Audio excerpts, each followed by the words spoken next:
Welcome, artists, painters, and world creators, to another episode of the Panel Pod. Today, we're joined by the talented Tahani Farr. She's an incredible illustrator that has done work for Dynamite, Heavy Metal, and Magic the Gathering. Today, Tahani tells us about her connectedness to her pieces, some of her influences and inspirations, as well as her passion for classical art and literature.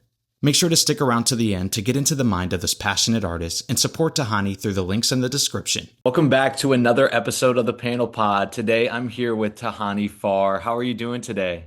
Hi, I'm really good, thank you. I'm Welcome. finally here after Yes. planning.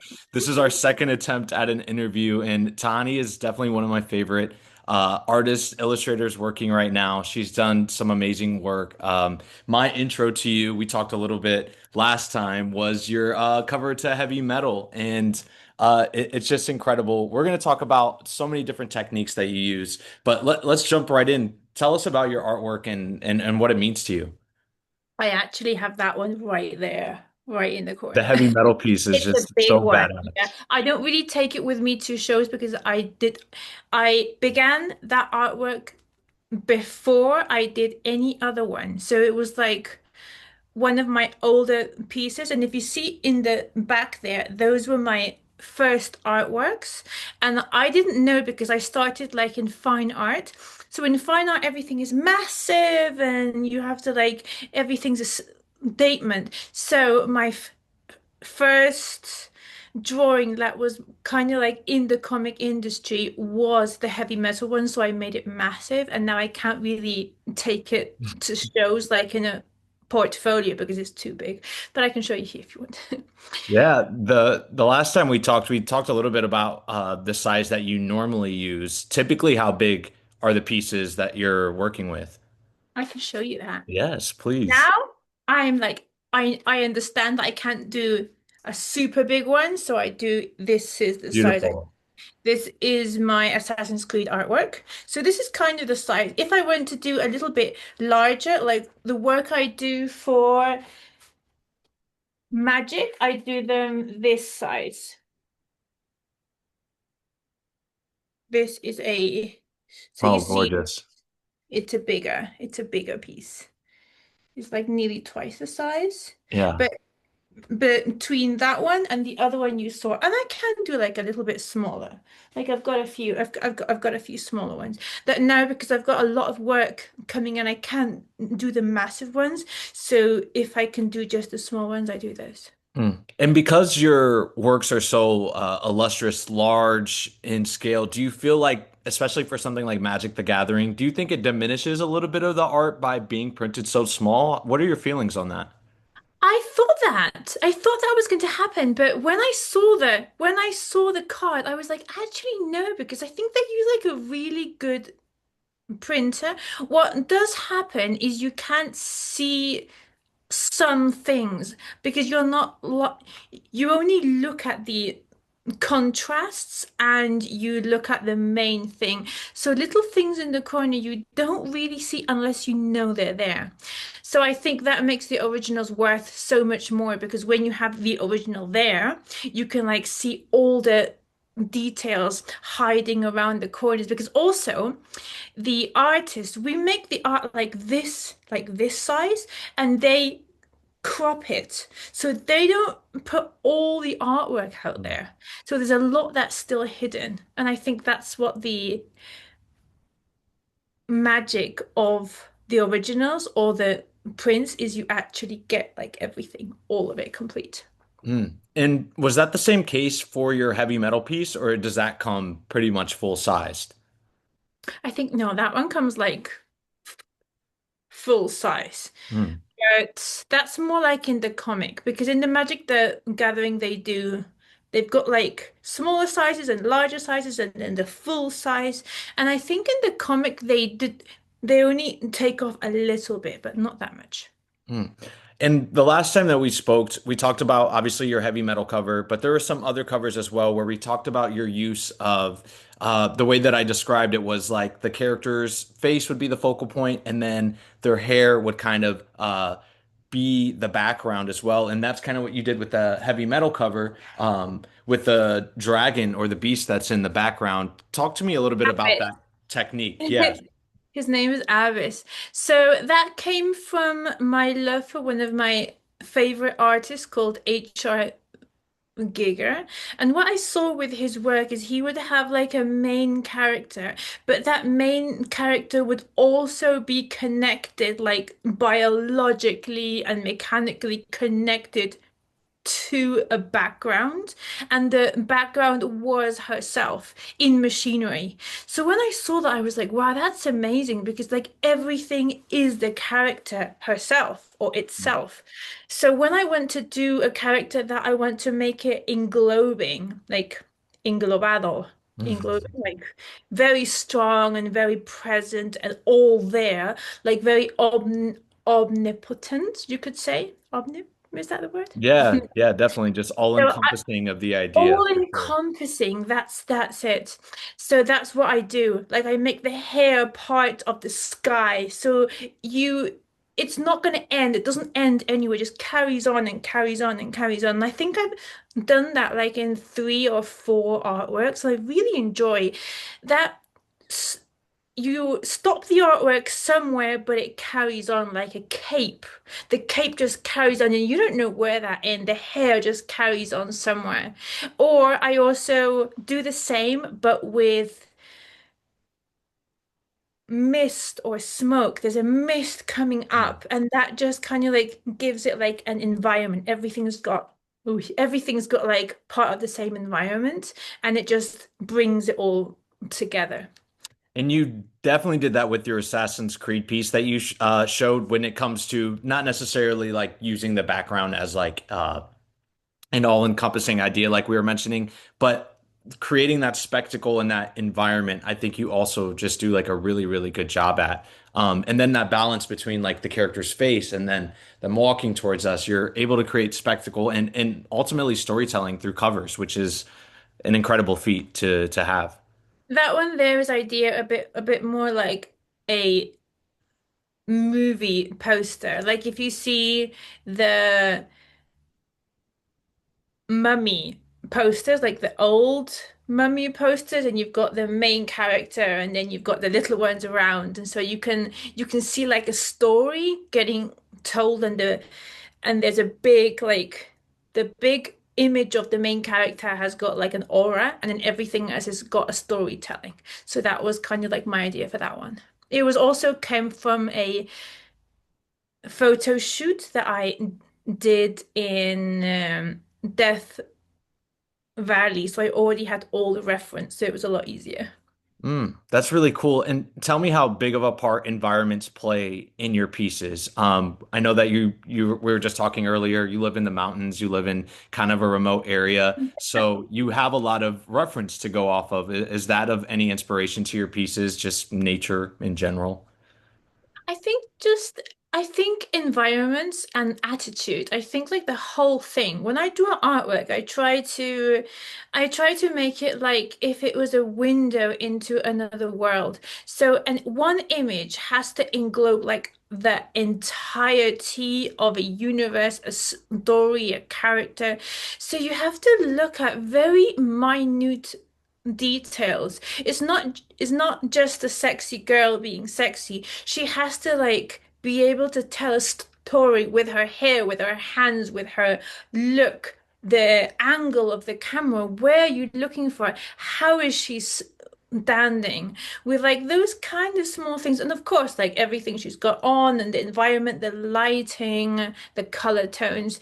And I like to keep it like very elegant and not just like over drastically try to tell a story because it must look organic. It must look like a snapshot. It can't just be like everything coming at the same time. So that's what I try to do. Like if I was that character, what would be one instance that would tell the whole story for her without having to do like so much art around because that would take like a month. Yeah. I was definitely able to connect with the Heat Seekers poster, and I think it's because I'm such a huge fan of like retro pinup girls. We talked about this before already, and I've told you it's my favorite, but tell me about maybe the challenges or the fun parts of rendering that piece. So she when I got asked to do her, I was like, okay, I put her like in the back of my mind. And then the artwork came up and I was like, okay, let me study this character. And I normally draw like very ethnic kind of characters where they have like, or I make them ethnic, like with all the clothes. The clothes are like very tribal. I make it look a bit more like that. But when I got her, I was like, I can't really do that to her. Like it's not the character, it's not what she's trying to communicate with me. And I saw her and I was like, what environment would she fit into that I would want to represent? And because of her clothes, she has like this military green overall. I was like, how can I make that into a story? And immediately I was like, I know what I want to do. I've been like really a fan of pinups, but from the Second World War or the First World War, that kind of style, specifically in the Second World War. And I've always wanted to do that kind of style, but in my way. So it wasn't going to be like her like this. It had to be like something a bit more storytell like. But it also, I wanted it to have like all the stylish. So that's what I did. I made a homage to a Second World War poster, like all the posters. It wasn't just one, it was all of them with the airplanes coming in, explosions everywhere, her with a cigar looking down. I imagine like a man lying on the ground, like helpless, and she just comes in with a parachute, lands, and is like, I'm gonna save you.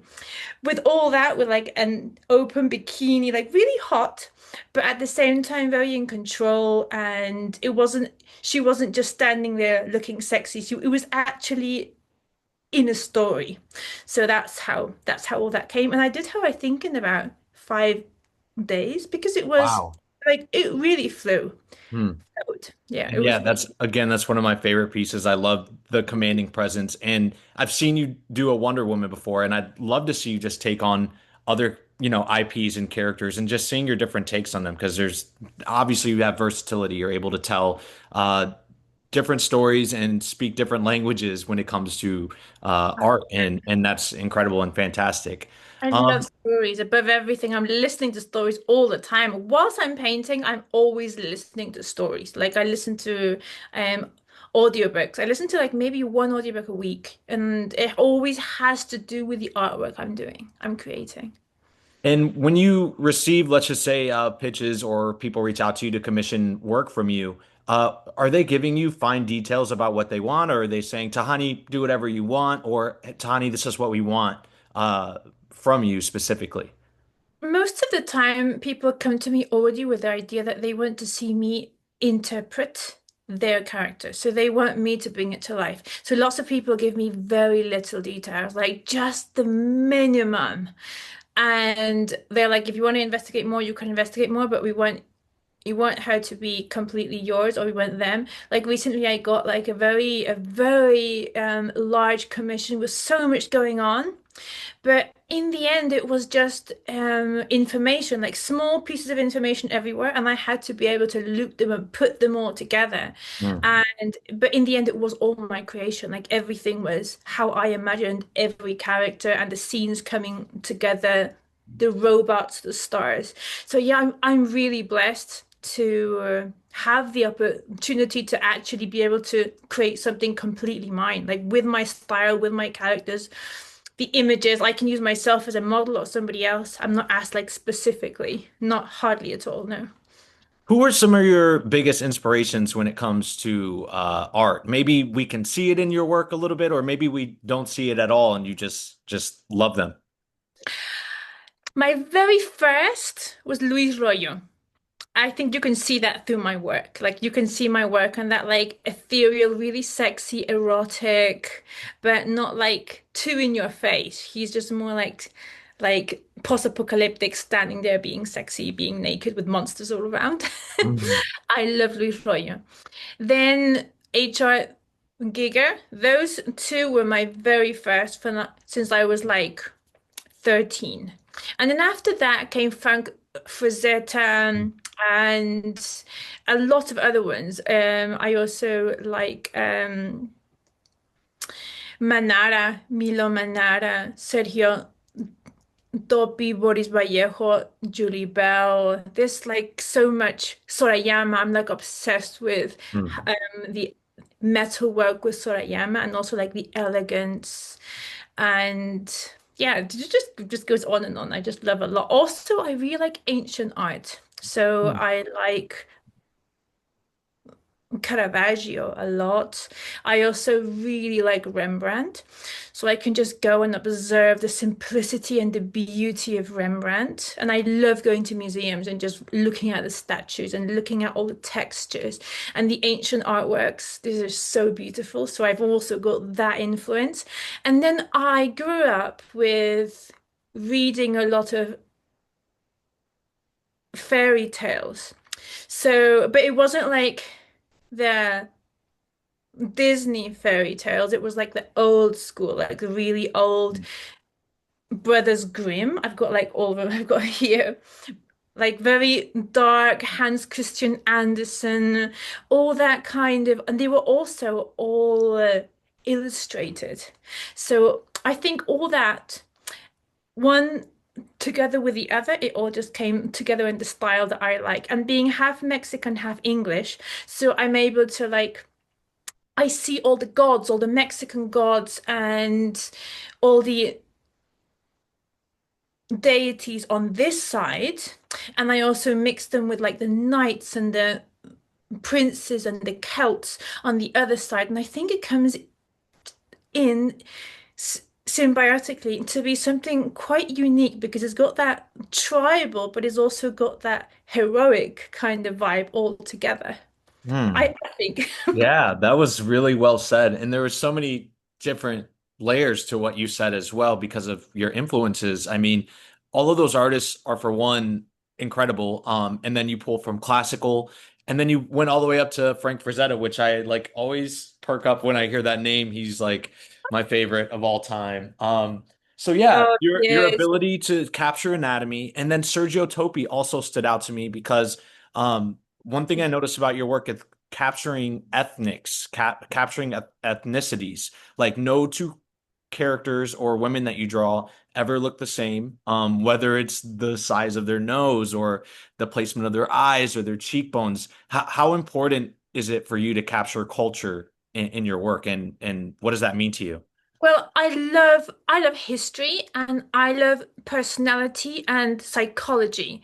So I feel that if you're going to draw somebody, you have to draw the entirety of them. You have to like understand, if you can understand their soul, understand their soul. And a lot comes through the culture, through your roots. So I'm not going to just copy the same character and just change the color skin and the eyes, and I don't think that tells a story. It doesn't have the strength. And actually, like, I prefer to draw like strange people.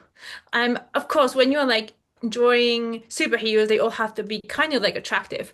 But in my world, I prefer to draw people I see in the Walmart, like out in the street, Mm. because they're like so interesting. Like all the lines on their face and their noses aren't like really like pricky and put up. They're like strange and their eyes are a bit wonky. And I love that. I think it tells so much more.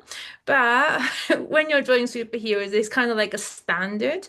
So I try to mix it up a bit so I'm not like too strange, but I'm not either too beautiful. That's all the same character, just multiplied and Right. changed. Or so beautiful that it's like I've never ever even seen a person that looks like this, Yes, you know? I think to be so beautiful, it gets to be like I've already seen all that. Like Right. I just want to see somebody that's not that beautiful, somebody that's got like a scar or that has got like a bit of a weird face, like just strange in its own way, and it makes it authentic. So yeah, I think Absolutely. And imperfectionism, I mean, is also just like the most beautiful part of life anyways, you know what I mean? So I that's really cool and an interesting take that you had. Um, agree. I wanted to know comic book wise, we talked a little bit that you're as you've entered the space, you've obviously learned a lot more about the medium itself. What's some of your favorite comic books, or maybe comic book artists from nowadays, or that inspire you a little bit? Right now, I'm really obsessed with the Absolute Universe. Mm. I gave like all my nephews absolute like the absolute stories because I was like absolute Wonder Woman, Oh, she's and incredible. I got the comic, and I was like, I'm just gonna give it to my nieces. I began to read it, and I was like, oh wow, this is super good. So in Yeah, yeah, I that love one. the Absolute Wonder Woman so Instead of much. just getting one, I literally got them all. And then I went and I was like, what else can I get? So I love giving away comics, especially to little children. Of course, age appropriate to everyone, but it just gets them into visual stuff and storytelling. And I think that's so important. And people that I admire right now, oh, there's so many. Of course, like I admire Stranger Comics a lot because I work with them and I think their storytelling is amazing, like so good. I think more people should read them because it's just really, really elegant and very dark. And other artists, I really like Riccardo Federici. Hmm. I'm Incredible. obsessed with his monsters and his how he paints. Also, Assad, he draws That Reach, correct? Unan. Oh, he's so good, and he's Yeah. given me some of the most amazing advice ever, like ever. Sometimes I see him at events and we sit down and talk, and it's just so nice to just listen to him like ramble about anything. You're just so smart. So I don't only like obsess about his work, just about him as a person. I also really like the art of Dan Quintana. He's just blowing my mind. And he's such a lovely artist and such a lovely soul too. And when I see his art, I'm like, ooh. But I love it. It's like something so captivating about his work. And I could go on, like I could go on and on. I love also Soso Maika. The the way she can bring like that mean girl vibe into everything and make it very aesthetic, but also make it very like elegant and fashion wise. That is, and she's lovely too. But I, I, And I just know so many people, so would you say that's one of your favorite parts about appearing at Comic Cons is connecting with all the oh, different artists? oh my God, yeah, I love going to Comic Con because I see everyone. Like at home, I've got like one or two friends. When I go to a convention, I'm like, hi, hi, like 100 people, and then all the collectors and the fans of the work are coming, and I know lots of people, and they come and they say, I've got a new novel, I'm writing this comic, and I'm like, wow, it's so nice to be around other people that are as creative or want to be or just l love the world. And I feel that the comic industry has a very special and warm, like I je ne sais quoi, I don't know the word, like Yeah, this community. presence energy, Yeah. for the people that are making art and, working on And on it every day. I've been asked like before I was into comics, I was into fine art, and I was also offered to be a tattoo artist. And I had people like, come, please, come, I'll show you how to tattoo, just come to my studio. And I was like, oh, I don't know, like I've heard a lot about tattoo artists, and it's a bit scary having to be like there with a person like for like 12 hours or 6 hours. I'm like, I'm not going to want to do that. And I think that coming into the comic industry was the best decision I made because it's so warm, it's so lovely, and yeah, I just love going to the shows, and I look forward to each and every show. And going to Comic Con is how you got your heavy metal work, correct? Anaheim. Anaheim Comic Yeah, Con. I went to Anaheim, and I think it was my first time ever. I was like really scared. And I saw the heavy metal stand there, and I had like a few cards, and I was like, should I go? Should I go? And a friend was mine was like, yeah, go on, go on. And I went like all up with my little stuff, and I Right. was like, is there anyone I can talk to show you my work? And one of the guys was like, oh, you've got a nice work. Yeah, look, here's the editor in chief. He's right here. And he turned around and he looked at my work and he looked through them. He talked to me for like maybe 5 minutes. It wasn't much. And he was like, yeah, I want you. I want you to work with us. And I was like, what? Wait, really? And he was like, yeah, I want you on a cover. And I was like, No, that's guys, crazy. I was like, well, are you for sure? Are you for real? Like, I can do anything inside, interior, in the back. Like, I don't mind. I just want to work with you. And he Mm. was like, no, you're gonna do a cover. And I think I'm so grateful. And even until now, like he's such a good friend and I admire him so much. And yeah, it was just amazing. And then after that, I made the work and it took like 4 years to come out, but it came out. Mm. And it's in like every first issue of the Heavy Metal. I believe that's issue one. Yeah, Yeah. everyone. I had no idea when they asked me if they could use it. I was like, yeah, it's just gonna be one, and they said it's gonna be on the web comic, and I was like, yeah, it doesn't matter. Anyway, it's gonna be an honor to be with you. And then when it came out, they were like, actually, you're like on all of them, and I'm like, what? No, that's got to be a pretty surreal feeling after all. Tell me a little bit Yeah. about the girl on the cover. I know you had like a theme song that you like to play whenever you show her. I love that cover. So yeah, tell me more, please. Yeah, if you go to my Instagram and you look anywhere that I posted her, and there's the song of The Reckoning by Within Temptation. The Reckoning. And that song, I listened to it, I don't know how many hundreds of times. And I listened to the whole Within Temptation album, of course. Like I love that band. But when I was making the artwork, I was like, heavy metal is heavy metal. Like it had you can't be listening to like classic or like reggaeton or salsa whilst you're working on a heavy metal piece. It has to be Mm. like heavy metal. And also like what music would go with her. So every one of my art, I try to get like a theme song. So when you see my stories or when you see when I post it, I put like a theme song and it just gives it so much more energy. So whilst I was listening to all of the songs, I got that one and The Reckoning. I was like, I can imagine her flying through the air with sword in hand and like all the lightning behind her on Avis. And I can imagine that song just blasting. And that's how I painted it. No, that's really incredible. And that also made me wonder when you're typically working on a piece, what does your process look like? I know we talked a little bit about how long it can take you. You've shortened your time over the years, obviously, as you've gotten comfortable with your craft. So do you have a routine, a before and after, how you start your day, like 9 to 5? Like, what does that look like for you? My routine in my day, I get up like at five in the, I get up at 5 in the morning.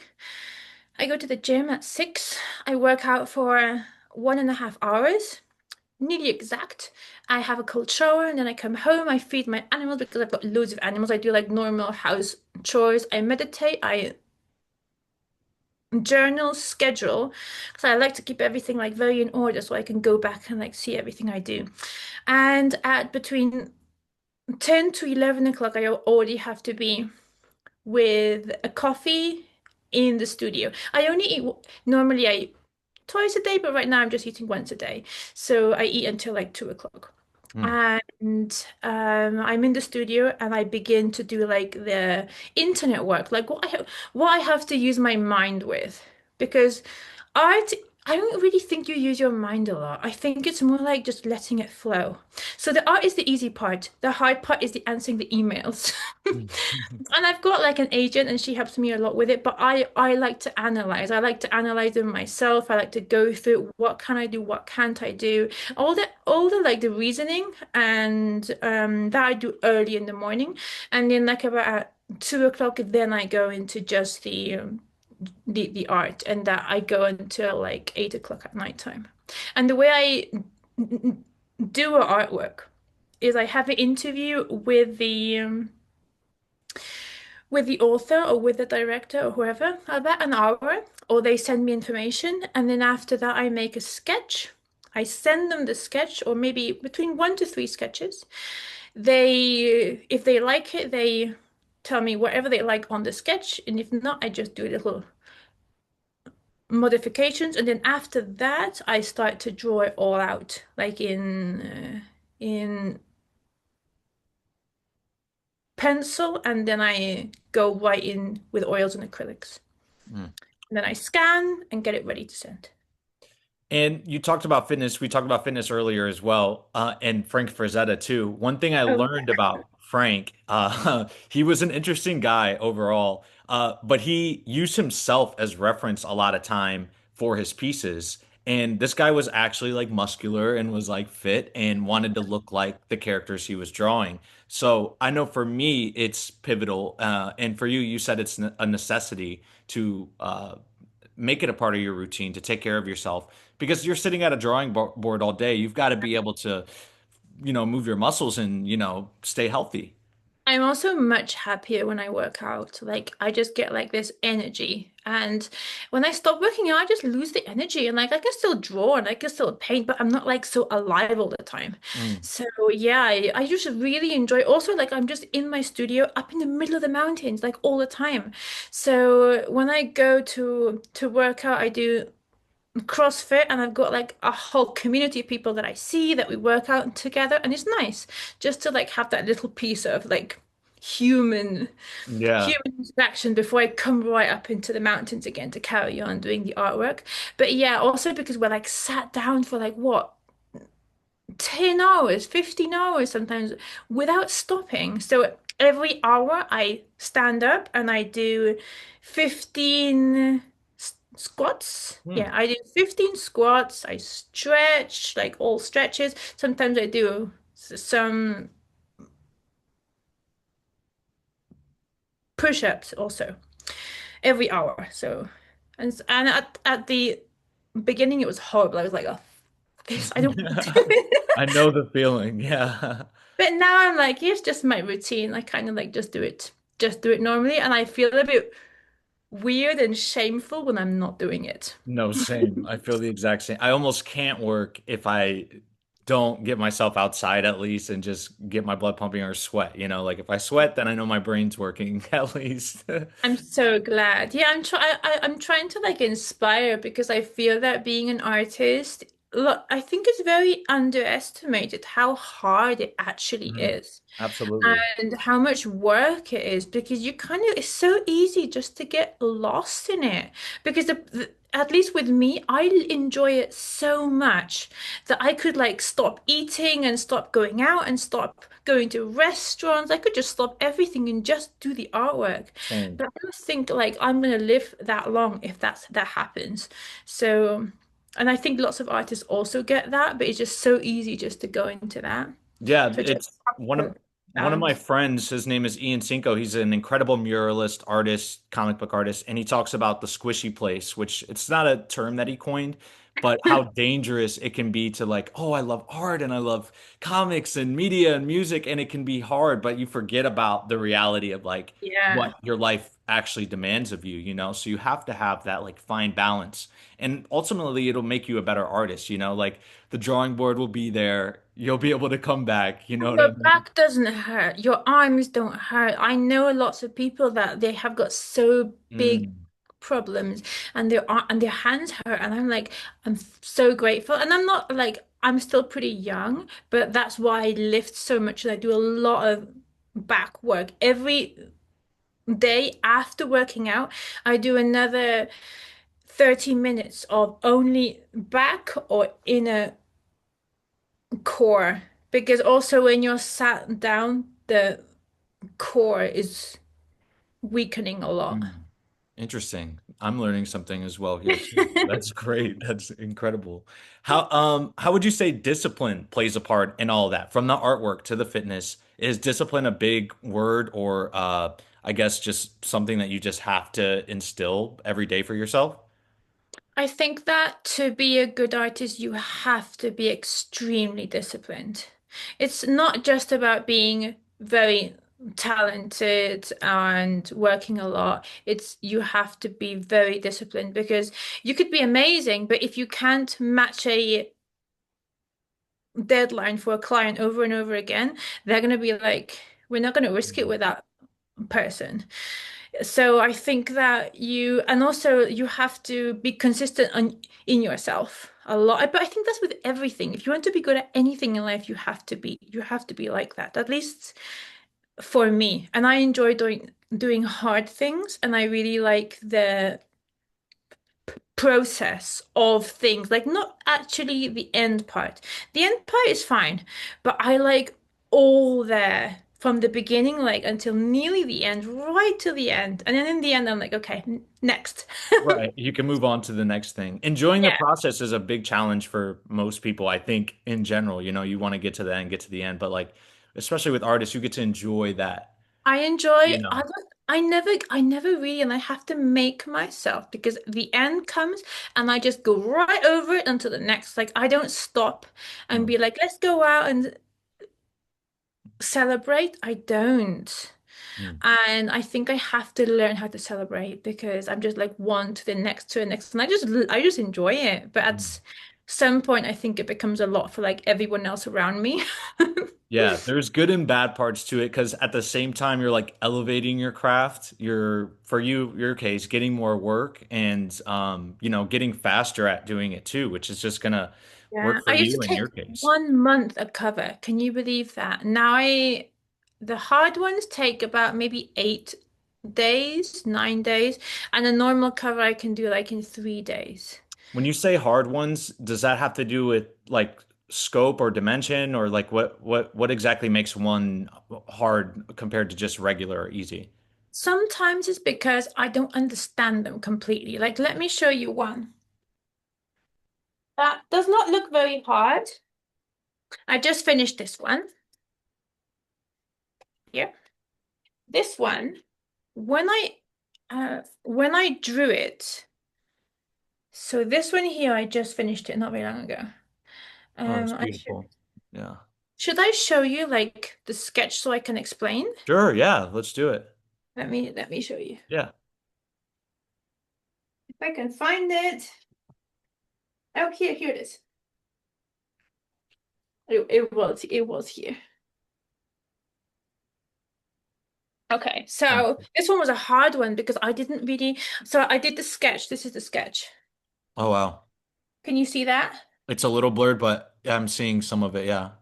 The overall. Yes, I see it.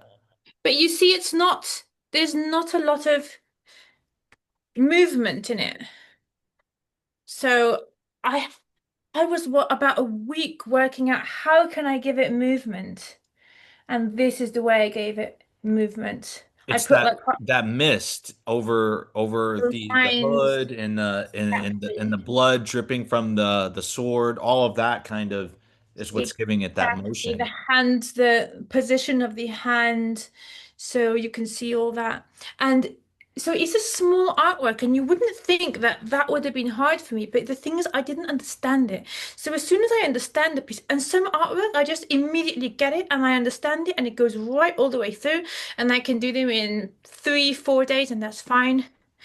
This it should have taken me 3 or 4 days, but it didn't. It took me like 6 days because I went over the hand like 5 times because I was doing it this way and I did it that way and I did it the other way and I was like, oh, how?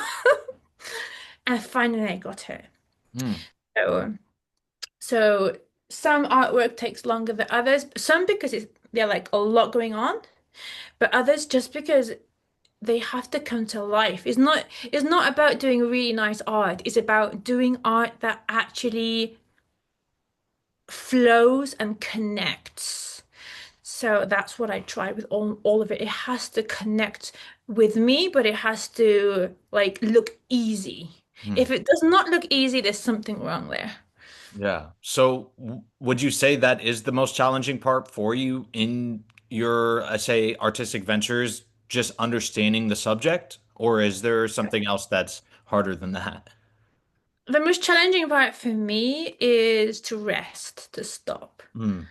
Yeah, like to like say no to work. That's Or the or hardest. knowing when to walk away from a piece. Is that ever hard for you? the thing is, I don't like stopping it when I know it's not done. Mm. Like what I was saying, I could have stopped it and I could just have done it like the sketch. And that would have been done and it would have been fine, but it wouldn't have been actually fine, not for me, because it wouldn't have been complete. So maybe it's an issue, maybe it's a problem, but I don't think so. I think it's a strength to be able to see when you're not doing the utmost work. And I try to give my everything in each artwork, no matter who you are. You could be an indie author from down the road, or you can be Marvel, like the highest character. I will still give everything I can to make that character speak to you as the author and speak to everyone else. So I love being that like intermediate, like Mm. Yeah. translator between one and the other. I'm not sure if you'll be able to answer this question, but you just seem so in tune with, every piece that kind of comes your way. How are you able to connect so well with your pieces? What's ultimately, I think I want to know what's going through your mind when you're working on a piece. Are you having thoughts or emotions that you feel are literally being transferred onto the page? Is that how well you're connecting with these pieces? I think it's like alchemy. It's like a strange kind of magic, like a connection you have with the universe. Like being able to understand energy that comes from another person's mind, transfer it into yourself, regurgitate it, mix it with pop culture and everything out there, and take it out into something understandable for everyone else through my eyes. I Yeah. think, and That's awesome. I think all artists kind of like are able to do that, connect to like this other realm of energy and bring it through. So it's not just me. It's like Mm, a lot of people I talk to are just like obsessed over just it's not perfection, it's storytelling. It's emotion, mm, telling emotion, making the people feel that emotion, and lots of emotion is through storytelling. absolutely. And your version of sequential storytelling, can you tell me anything about the comic book you're working on? Die. I am on page number Okay. 75. Whoa. Wow, I know. I've only been doing this for 4 years. Only 4 years, Only. guys. And I'm already on the end. Page 75 is the final. Mm, Yes, I'm like and the writer and director is such a blessing. Like he has been so patient with me, so patient, and I'm so grateful because I've taken so long. But it's hard. Like now that I actually know how hard it is to do comics, I see other people and I admire their work so much. And like all the comic artists, my utmost respects because what they can do in a day, I take 4 or 5 days to do. mm, So it's madness how hard it is to be able to make. Because what I do is I do a cover and everything's in one image. It's okay. But a comic is you have to do all these images and they have to all interact with each other at the same time as telling a story. All the design has to go. It can't be like weird design here and there. It has to match each other, look interesting, not over the top, at the same time as telling like a story mhm. cohesively. Yeah, it's hard. Well, I'm definitely excited to see your take on that. I know we talked about like Riccardo Federici's ability to like translate those like classical paintings into sequential art. Is that something that you're kind of aiming for on this sequential? I know that would take At the probably beginning, forever.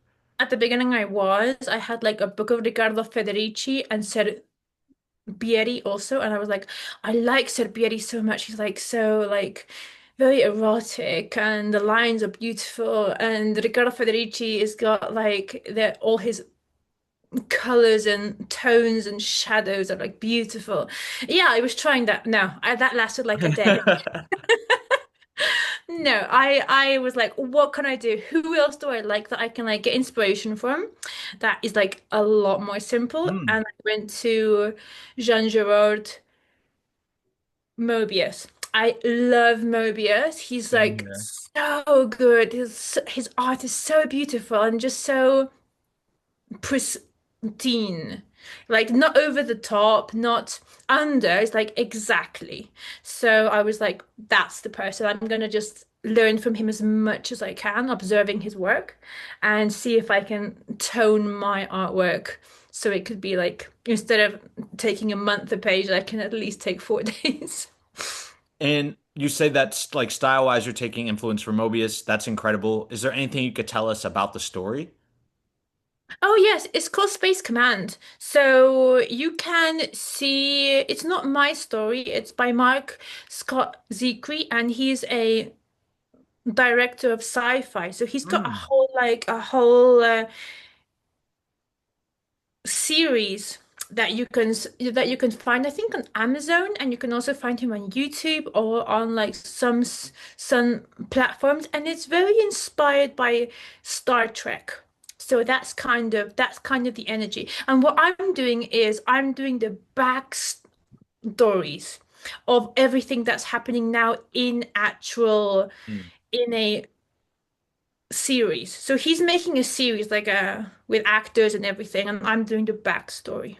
But this is not the only graphic novel I've made. I have made other ones, but they have never been put out there yet. So I've got this other one that I might just go up to Heavy Metal and ask them, "Hey, do you want to publish this?" Because it's kind of like that style also. So that one I did about 2 years ago, but it never came out. And that one's Mobius style as well, you were saying? It's kind of, it's not that, it's more like, it's a bit more inspired by a movie called Under Gods. Hmm. And so it's more cyberpunk, a lot more cyberpunk and red and blue and dark and a bit horror, but like elegant horror. And it's also inspired by Resident Evil. So Oh, that is very it's cool. it, it's really short.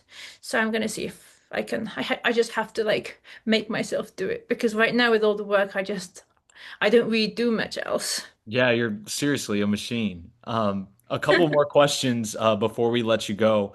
I don't know if we talked about it already. What are you currently working on? Are you able to tease anything or tell us about something that you're currently working on?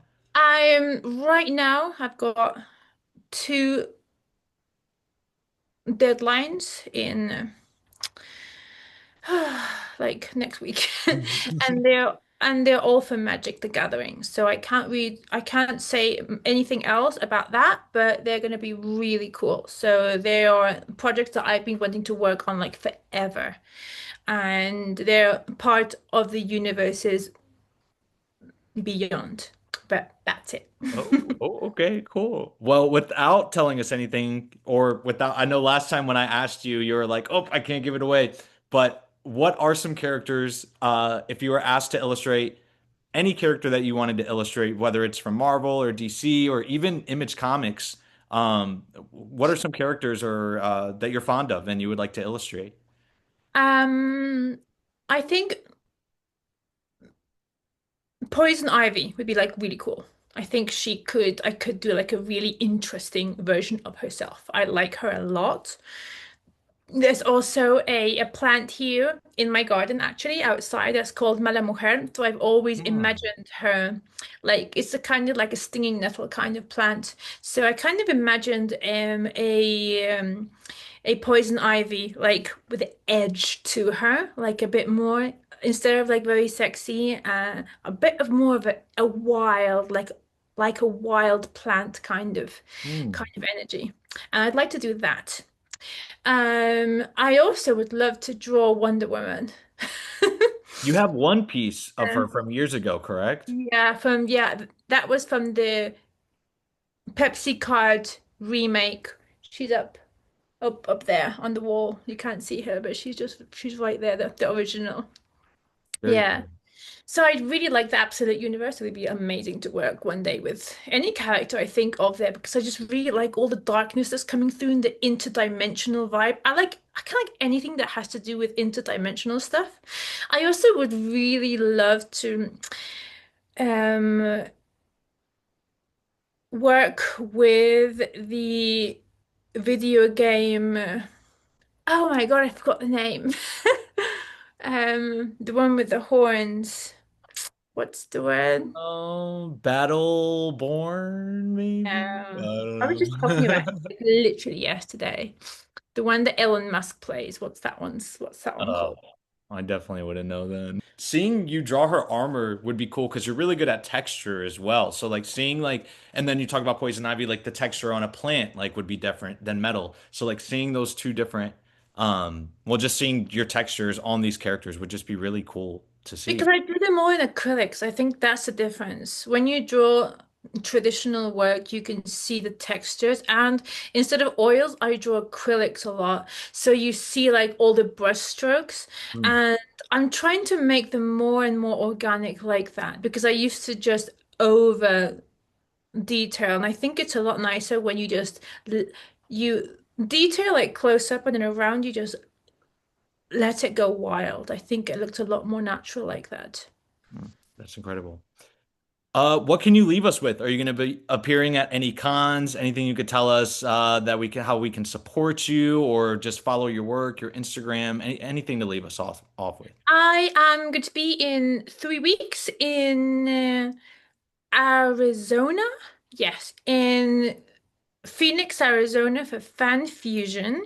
Then after that, I'll see everyone at San Diego Comic Con. I've got 3 launches, maybe 4. One of the launches is going to be like massive. I can't talk about it, but literally, like a few seconds before I got onto this call, I got an email saying, "Yes, we Amazing. have to have it for San Diego Comic Con." So that's going to be really big. And then after that, I'm going to be in Atlanta for Dragon Con. Dragon Con is going to be wild too. And then, if everything goes right, I'll be in New York for New York Comic Con. And even if we don't get anything, everything right, we'll be there. Amazing. So you're hitting all the places, going on a world tour of No, not sorts. all of Yeah. them. I had to cancel a few this year because Oh it was just no. too much. Just I canceled wow. England because it was just a lot. Yeah. Yeah, and definitely going over the waters probably doesn't make it any easier. Yeah, bringing artwork, I always thought about that has to be tough, like flying a bunch of artwork over. Myself, that's the Mm. hard part. Yeah. The art's fine. Me, Yeah. I'm like, oh, I need to sleep. I need like home. Yeah, exactly. Yeah. All the different hour changes, the time changes. Yeah, that's got to be crazy. Yeah. Well, Tahani, it's been an absolute honor. Thank you so much for taking your time out of your busy schedule to join us on the panel pod. It's been an absolute pleasure. So thank you. Oh no, thank you. And thank you for everything. Like I wanted to show you all the studio because Yes.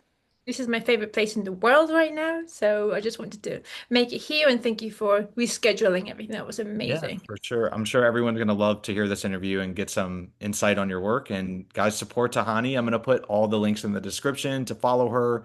You can go on her website and read about her. She's got an awesome biography that just talks about her entire career. Follow So me. yeah, I follow. I answer my own social media. If you message me, I see everything. I can't answer to everyone because I've got a lot going on, but at least I give you hearts. And if it's like exactly. a very interesting question, I think I should answer. I do like answer it for everyone, but I'm really grateful. Thank you so much for being here on this podcast, for not only following me, but like following also Noah. And I hope to see you at some con Yes, one that day. would be incredible. Come and say Definitely. hi. Absolutely. We'll do. And I'll have to get a print from you as well, and you'll have to sign it for me. Of course, whichever I'll get you the heat seeker one. Yes, please. That's my favorite. So thanks again, Tahani. Thank you. It was so nice being here. Bye.